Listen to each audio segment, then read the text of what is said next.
Welcome back to the Metal Teddy Bear Experience here on 90.3 WMSC up in Montclair. This is your host, Chris. I have a very special guest on the line. I have Ricky of Black Star Riders and Thin Lizzy. What's up, man? How you doing today? Hey, Chris. How's it going? I'm doing really good, thank you. I'm pretty pumped right now. I've been having a great show here on Montclair State Radio. I got to talk to Max Sabbath before, and now I get to speak with you. So it's been a pretty stellar night. Doesn't get much better than that. Zach Sabbath, that's pretty cool. Yeah, right? So my question to you is, where are you calling in from right now? I'm calling from Los Angeles, which is home for me, has been for the last 15 years, although obviously you can tell by the accent I'm not a native Los Angelian. I'm from Belfast in Ireland originally. Oh, okay. So was that like a huge change for you, making the move over? I left home when I was about sort of 16, 17. I've lived in quite a few places. I lived in London for a while. And I moved back to Ireland. I lived in Dublin for a few years. But I toured a lot in the States, so I was pretty familiar with the country. But, culturally, it's quite a bit different. Obviously, the weather's a lot better for a start. I'm pretty much got my feet under the table here now. I'm well settled in, and I enjoy the lifestyle. Well, I'm glad you got used to it and you enjoy it, because there's one guy I work with that is from Ireland. He misses it every day, he said. He used to work on the farm, and all that. He misses it. No, I do miss it, and obviously I miss friends and family, but, the beauty of what we do, we tour so much over in Europe that I get to go home at least 3 or 4 times a year, and always make a point of staying an extra couple of days in Ireland just to catch up with everybody. So I get my fix. It's not too bad. Of course, yeah. And especially with the success you had with Thin Lizzy and now Black Star Riders, you basically can almost do whatever you want, wouldn't you say?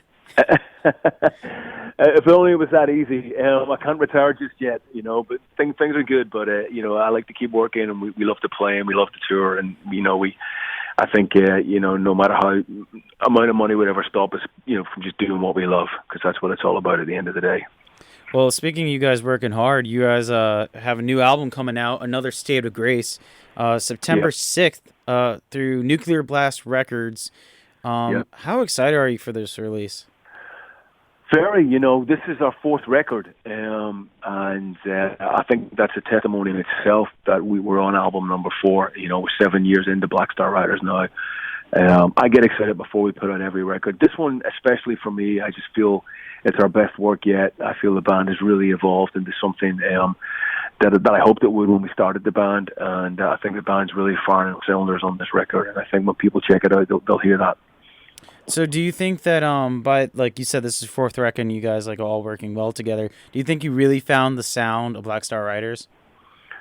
I think so. I think the chemistry that we have within the band is very, very strong. The songwriting is very strong, and we know we've all been in different bands. We've all been doing this a long time. So when we go into the studio, we've got a fair idea of what we want to achieve and what we need to achieve. So I think that being said, we take all that into consideration.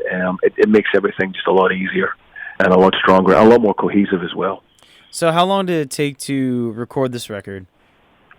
It took 3 weeks to record the record and about 10, 11 days to mix the record. So we're talking about a month, all in all, to do the whole thing. Okay, when you say that's fairly quick.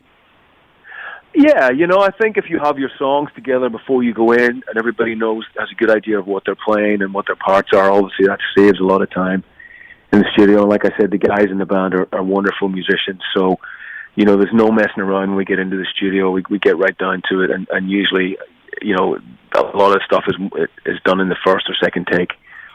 Oh, wow. Okay, that's pretty good, because a lot of people, I feel like most bands, they take a lot of takes, they keep going at it, and they try to really, sometimes I feel like they do it too much. They get their own head. Yeah, for me, it's doing your homework. If you've done your homework and you've got your stuff prepared before you go in, that's more than half the battle. And there's a lot to be said for those first couple of takes, because that's where the freshness and the spontaneity is. If you can capture something from those early takes, I feel by the time you're into your 20th take, you've maybe lost the spontaneity and the spark that you had and the enthusiasm that you had. It's like, oh, here we go. This is the 25th time I played this song. So, for us, it's all about getting the vibe and playing together as a band in the studio, eyeballing each other, connecting with each other. Because you're capturing a moment, you're trying to capture an emotion. So that's very important to us. So you have, I believe, 10 tracks on this album. Yeah. Was that like you just wrote 10, or did you have a lot? Was there like B-sides? How did that go? We have 10 tracks on the bonus edition of the album. There's an extra track, so it'll be 11 in total. We had about 16, maybe 17 songs together when we went in, and we went through them all in pre-production before we got into the studio with our producer Jay Rustin, and it was just the democratic process of working out what the 10 or 11 songs are going to be that make the final cut and make it onto the record. So we always try and have at least enough material to cover ourselves. Oh, okay. I know, like, a lot of bands sometimes say they push out 30 tracks, and I'm like, how do you do that? Right. How do you have 30 tracks and then narrow it down to 10? And then, like, sometimes they put in like a vault, and they're like, oh, I'll use that 3 years later. Do you have tracks like that? Yeah, sometimes. I mean, the actual title track of the album, "Another State of Grace," is a lyric that was left over from our previous album, and we completely rewrote the music for it, but kept the lyric. So sometimes that can work out in your favor, can work out well. But we tend to we're more about quality than quantity. We try and get the songs demoed up to as high a standard as we possibly can. So we don't really feel we need the need for 30 or 35 ideas. If we have 15, 16 really strong, great songs demoed to the best of our ability, that usually works the best for us. So what would you say is like your favorite riff or track or melody on the record? Oh man, that's a hard question. It's like trying to select your favorite child. I really love the title track, "Another State of Grace." Being Irish, it's got that real strong Celtic guitar hook and Celtic guitar riff going on there. We've actually got a great Irish multi-instrumentalist called Patrick Darcy, who's playing the Irish pipes and the Irish drum, the baron drum on there, along with the heavy guitars, which just gives it that real in-your-face anthemic Celtic groove. So I think that's really one that sort of gives me the most satisfaction, because I'm biased, just because I'm Irish, what I'm saying? So it's like a personal connection there, right? Yeah, absolutely. So which ones do you think you're going to be incorporating into your live set? I think when we go out, we'll probably play about 4 or 5 tracks from the new record. We have 4 albums to pick from now, which is fantastic. But like I say, we're immensely proud of this record, and I think nearly all these songs will work really well in the live situation. So we'll probably pick 4. Maybe we'll add another one if things go well. We'll see how it goes, but definitely 4. Well, now that you guys have 4 records, do you think that you can do a tour where you're really pushing the new stuff, like play 4 or 5 tracks off the new album, and then like another tour comes around, you could play more of the older stuff? Yeah, I think we're trying to balance it out. I mean, we play for about an hour and 45 minutes, so we usually do about 18, 19 songs. So if you have 4 off the new record, there's 14, that we can pick from the other three albums to choose from. So the set will be pretty varied, and it'll encompass the whole Black Star Riders back catalogue from when we started right up to the present day. Because I know, like, Iron Maiden, I know they've been around for, like, ever, Yeah. like 3 decades, but usually I notice what they do is they do the album tour of, like, what just came out, and then they go back and, like, here's our, like, 80s, 90s set list, you know what I mean? Like, they play all the old stuff. And I find that so cool with bands because it gives you a chance to, like, as a fan going to the shows, you get to hear tracks that don't get played as much anymore, like those, like, hidden singles on the album. Like, it's so cool to hear. Yeah, I think that's great. I mean, I actually went to see Maiden when they've done that. I think it was 2 albums ago they did the full album, and it was amazing. And they're an amazing band, obviously.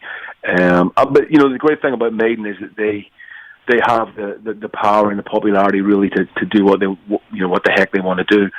We're still trying to turn people on to Black Star Riders. Certainly when we go to countries that we don't get to play in a lot, we're very conscious of this could be the first time people are checking out the band. So we're very conscious of that, and we don't want to we want to play stuff that they know, basically. You know what I'm saying? Yeah, of course. Do you, like, ever run into shows or towns where, like, you get, like, a fresh new crowd? You're like, yes, I get to impress all these guys. I get to win over a whole crowd. Do you ever get that feeling? Yeah, I think that's really most prominent when you're going out opening for somebody. Last year we went out in the States and we opened for Judas Priest for 7 weeks. And obviously their crowd is real partisan, real heavy metal Priest crowd. So to get to play in front of those those crazy fans every night was unbelievable for us, and they really took to the band, which was very, very satisfying to see how well we went over every night. And obviously, a lot of those people in that crowd were seeing Black Star Riders for the first time, so to win some new fans over every night, that's what it's all about. You get a great sense of achievement and knowing that you're connecting and your songs are connecting. Certainly with a different crowd that's there to see the headline bands. They don't have to give you the time of day, and the fact that they do and appreciate you is always really cool. Yeah, I've been loving I feel like lately bands or bigger bands have been taking bands on tour that really are not the same type of sound, like a different genre, right? But it's been working, and you get a different bill. I feel like that's great for the fans and for the bands, for everyone.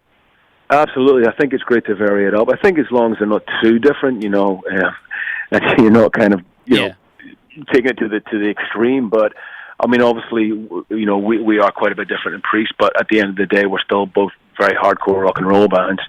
And I think the people at the show appreciated that. And like I said, Priest were magnificent to us and looked after us really well. It was really amazing to be part of that tour.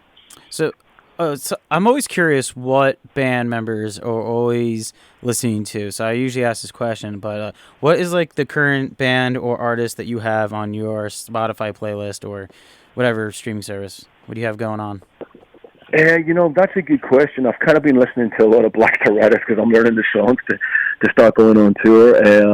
There is a band from the UK called Idols that I've been listening to quite a bit, and they're pretty happening right now. I've listened. I love the band Clutch. I listen to a lot of Clutch stuff. I really like their new record that just came out a little while ago. Oh, I've been listening to that a lot. Yeah, I just got to see them not too long ago. I think last month they played with Killswitch Engage. Engage. They're amazing, aren't they? Dude, so much fun. Amazing. They're so much fun. They're killer band, killer songs, killer attitude, great musicians, and to top it all off, fantastic people. What's cool about them too is that they change their set list every night. Like they just play different songs every night of the tour. Yeah, which is great. That they do that and vary it and change it up. It's very cool. Is that something that you would be interested to do with your band? Yeah, I mean, we do change it once we get going on tour. We do swap out a few songs once we get sort of up and running and get the first sort of 3 or 4 shows out of the way and get into that groove again. Yeah, absolutely. I think it's good to do it. It keeps it interesting for us, keeps it interesting for the people coming to the shows. It's good to push yourself. For anyone tuning in right now, you're listening to 90.3 WMSC Upper Montclair, the Metal Teddy Bear Experience. I'm here with Ricky of Black Star Riders. So, Ricky, on my show, I asked 3 random silly questions. You ready to take part in this? Sure, absolutely. Hit me. I'll go easy on you on the first one, all right? All right. Question number 1, what was the most iconic moment of your band's career? Most iconic moment of Black Star Riders' career, probably gig-wise would have been headlining a festival in the UK called Ramblin' Man, which is a big festival over there. We headlined that a couple of years ago. That was very special. Having a top 10 album in the UK national charts with our last record was pretty huge. So I gave you 2. I'm cheating. Is that because it was like a surprise to you, or you just... Well, I think we all had success in previous bands. My previous band, The Almighty, we had a top 10 record. Obviously, Scott Gorham was in Thin Lizzy, and they had countless hits in the UK. But I think to be back in the top 10, with Black Star Riders after quite a long period of time for all of us was really sweet. It was really nice. Totally. Question number 2, weirdest thing or worst thing you've ever tasted? Olives. Can't handle them. Olives? Absolutely, just olives. Disgusting. Can't even look at them. Can't even go near them. Really? Okay. Yeah. Yep. I mean, I'll kind of agree with you on that. I don't know if I hate them, but I don't eat them. Like I never want them. No, I can't stand them. Like if they're on a pizza, like it just no. Me even talking about them, no, can't do it. Wow. I feel like the way you feel about olives is my friend feels about mustard, and really. Mustard? Oh, dude, mustard's amazing. Really? No. Wow. Dude, he hates mustard so bad that his older brothers used to prank him as a kid because they knew he hated it. They used to put mustard on under his car handle or under stuff, so when you pick it up, it'd be there. Yeah, it was bad. That's awesome. Yeah, so that actually is a great segue into my third question. What's the best tour prank you've witnessed? Oh man, there's been a lot. We, in one of my previous bands, we were starting a European tour. This is years ago, and we got really drunk on the tour bus one night, and we thought it would be great to pull in like a gas station and go into the store there. And they had those little furry toy caterpillars that you have on the sticks, and you wave them, and the caterpillar kind of moves around, So we cut the furry caterpillars off these sticks and thought it'd be a great idea to super glue them to our eyebrows. So we had these super furry caterpillar eyebrows, we were all partying and drinking and having a good time. And of course, we wake up in the morning, we've all got these pink, fluffy, caterpillar eyebrows stuck in the band and the whole crew. We turn up into the gig in Germany. We can't get them off. The only way we can get them off is by actually cutting our eyebrows off. Ooh. And let's just say that the German record companies that were there to meet us were not very impressed.